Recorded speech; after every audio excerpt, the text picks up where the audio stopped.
और हम बात कर रहे हैं पिछले हफ्ते से कि परमेश्वर के भेदों के क्या होना है, भंडारी। बाइबल हमें ऐसे सिखाती है, बाइबल में ऐसे लिखा है कि लोग, है ना, हमें ऐसे समझे कि जैसे कि परमेश्वर के भेदों के क्या हो, भंडारी हो। आमीन। परमेश्वर के भेदों को क्या हो गई, भंडारी। हालेलुया। तो प्रभु की महिमा हो। तो भंडारी उसके भेदों के,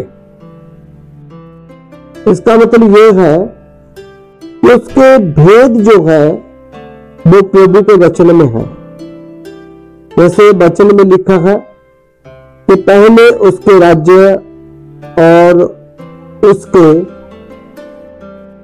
उसके राज्य और उसके धर्म की, ठीक है, खोज करें कि सब वस्तुएं तुमने लिखा है दी जाएंगी। ठीक है ना। तो बाइबल का वचन, प्रभु का वचन हमें ऐसे सिखाता है। आप सोचिए, अगर प्रभु का वचन हमें इन चीजों के बारे में सिखाता है तो बाइबल में लिखा है कि प्रभु के चेले एकांत में जाकर जब वो दृष्टांतों के बारे में बात करते थे, कोई बात समझ ना आए तो प्रभु यीशु मसीह को एकांत में ले जाकर वो पूछते थे कि प्रभु इस बात का हमें खोल कर बता, जो भेद में है, जो दृष्टांत में है, हमें ये बात समझ नहीं आई। लेकिन प्रभु जब उनसे बात करता था तो यीशु मसीह उनसे कहता था कि परमेश्वर के राज्य के भेदों की समझ लिखा है तुम्हें दी गई है, पर औरों को दृष्टांतों में। ध्यान से सुने।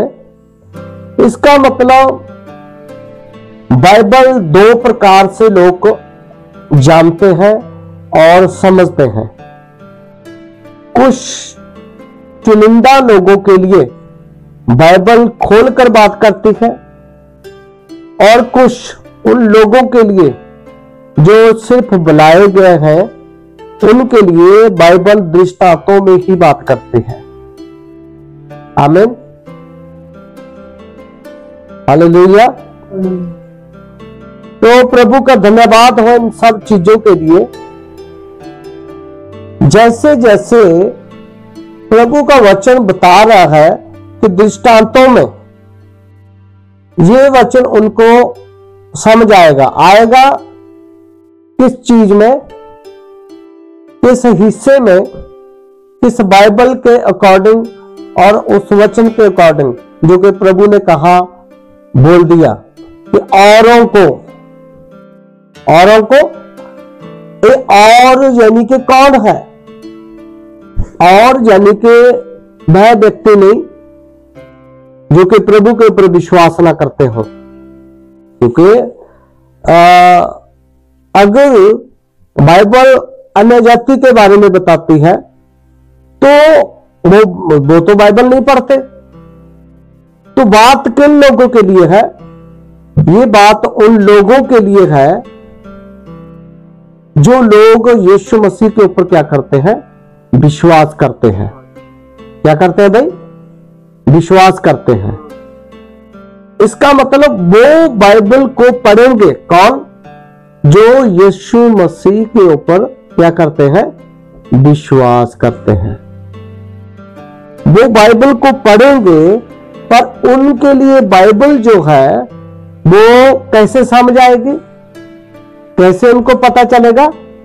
दृष्टांत में लिखा हुआ भेद में, कि ऐसे वहां लिखा है, ऐसे इस जगह के ऊपर लिखा है, इधर लिखा है, उधर लिखा है। उनको ये लिखतों की जो लिखा हुआ वचन उसके बारे में तो पहचान हो जाएगी, उसके बारे तो उनकी नॉलेज जो है वो बढ़ जाएगी। ठीक है। जैसे हमने पिछले हफ्ते देखा था दानियल की पुस्तक में से 12 अध्याय में से कि अंतिम घड़ियों में, है ना, जो वचन या भेद, जिस चीज के बारे में दानियल के ऊपर प्रभु खोल रहा था, तो उनके बारे में ये लिखा है कि अंतिम घड़ियों में इस चीज को, इस भेद को मोहर लगा दे, इन बातों के ऊपर मोहर लगा दे, ठीक है। और लिखा है कि ये खुलेगी, इनका टाइम आएगा। और ये भी वहां पर लिखा है कि बहुत सारे लोग ज्ञान को ढूंढेंगे, इधर उधर भागेंगे। लिखा है ज्ञान बढ़ भी जाएगा, नॉलेज ज्यादा हो भी जाएगी। और किस चीज में? दृष्टांतों में। किस चीज में जानकारी, नॉलेज बढ़ जाएगी? सिर्फ भेदों में। जो लिखा गया है उन चीजों में, उन वचनों में जो लिखा गया है उनके बारे में ही बाइबल उनको समझ आएगी कि यहां पर ये लिखा है, वहां पर ये लिखा है, दाएं बाएं ऐसा ऐसा करके बाइबल हमें सिखाती है, बताती है।